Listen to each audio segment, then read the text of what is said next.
Hello everyone. सो आज हम बात करेंगे रिफ फ्लेयर के बारे में। रिफ फ्लेयर होता क्या है, ये होता क्यों है और इसके कॉन्सिक्वेंसेस क्या होते हैं। सबसे पहले जानते हैं रिफ फ्लेयर होता क्या है। तो जब भी आपका रिब केज जो है आपकी ओब्लिक मसल्स की वीकनेस की वजह से एक्सटर्नली रोटेट होके ऊपर उठ जाता है, उस सिचुएशन को हम रिफ फ्लेयर बोलते हैं।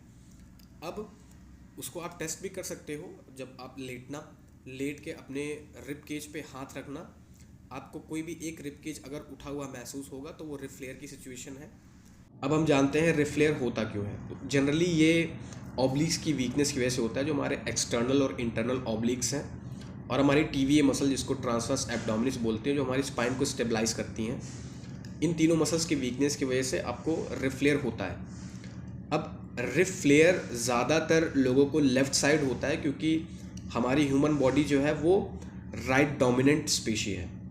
तो हम ज़्यादातर टाइम राइट साइड बिताते हैं अपने, इस वजह से हमारा right rib cage internally rotate होके अंदर जाता है, जिस वजह से लेफ़्ट रिब ऊपर उठता है। रिब फ्लेयर्स के कॉन्सिक्वेंसेस बहुत ज़्यादा हैं, क्योंकि इसमें सबसे ज़्यादा आपकी ब्रीदिंग इम्पैक्ट होती है। बिकॉज रिब फ्लेयर होने की वजह से आपका जो लेफ़्ट डायफ्राम है वो अपना लेवरेज लूज़ करता है, जिसकी वजह से, क्योंकि जब हम ब्रीथ करते हैं, ब्रीदिंग से हमारा डायफ्राम नीचे डिसेंड होता है, ऐसे इनहेल करने पर, और एक्सहेल करने पर वो ऊपर आता है।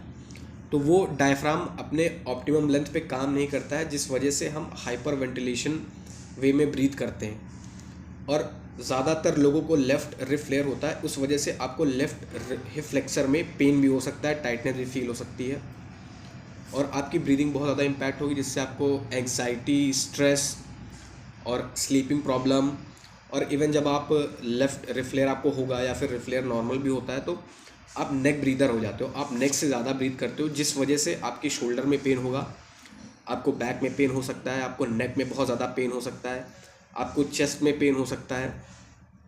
बहुत सारी ऐसी चीज़ों से आपको डील करना पड़ सकता है। तो इसका सोल्यूशन क्या है?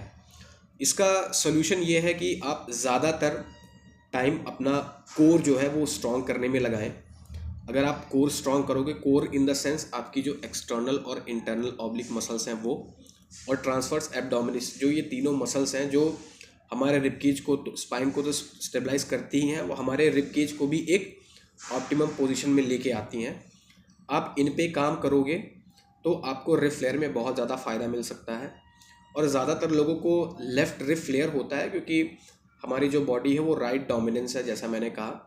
तो आप लेफ़्ट साइड पे ज़्यादा प्लैंक कर सकते हो। और एक और ट्रिक है, अगर आप ब्रीदिंग अच्छी करते हो, ब्रीदिंग में एक्सेलेशन अच्छा करते हो, तो डायफ्राम जो है वो मसल अच्छा अपने ऑप्टिमम स्टेज पे आता है, जिसकी वजह से रिब केज अपने सही पोजीशन में आता है और आपकी ऑब्लिक मसल भी काम करती है अच्छे एक्सेलेशन में।